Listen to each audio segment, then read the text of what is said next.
इतिहास गवाह है कि सदियों से ही अंतर्राष्ट्रीय संबंध देशभक्ति से प्रभावित होते आए हैं।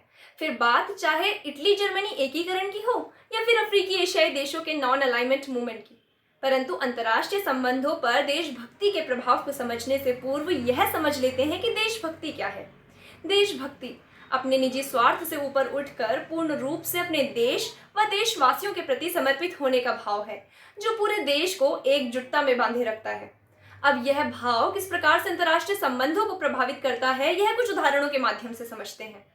हम सभी जानते हैं कि भारत में गृहस्थी की कड़ियों से लेकर दीपावली की लड़ियों तक चीनी उत्पादों का महत्वपूर्ण योगदान रहा है, परंतु डोकलाम विवाद के बाद से देशवासियों में सुलगती देशभक्ति की चिंगारी ने एक विकराल अग्नि का रूप धारण किया।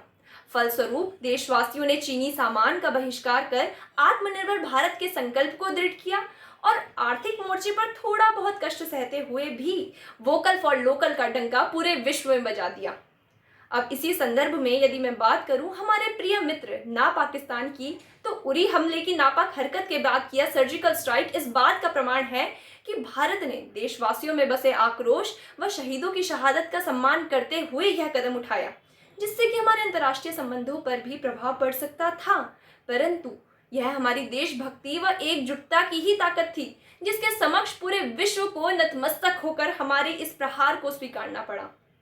इतना ही नहीं, रूस यूक्रेन युद्ध के दौरान जब पूरे विश्व ने रूस से तेल आयात करने पर प्रतिबंध लगा दिया, तब केवल अपने देश हित को सर्वोपरि मान भारत ने रूस से तेल आयात किया और अपने संबंध बरकरार रखे।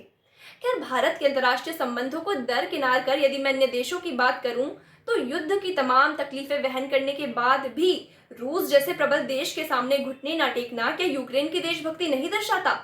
क्या अमेरिका की अमेरिका फर्स्ट पॉलिसी व कठोर अप्रवासन नीतियां देशभक्ति से प्रभावित नहीं है? अपने देश की समृद्धि के खातिर यूनाइटेड किंगडम का यूरोपियन यूनियन की सदस्यता छोड़ देना उनकी देशभक्ति नहीं तो और क्या दर्शाता है महोदय? अब बात चाहे यूनाइटेड किंगडम की हो, अमेरिका की हो या फिर अन्य किसी देश की, वहां की संरक्षणवादी नीतियां प्रत्यक्ष या अप्रत्यक्ष रूप से देशभक्ति से ही प्रभावित होती है।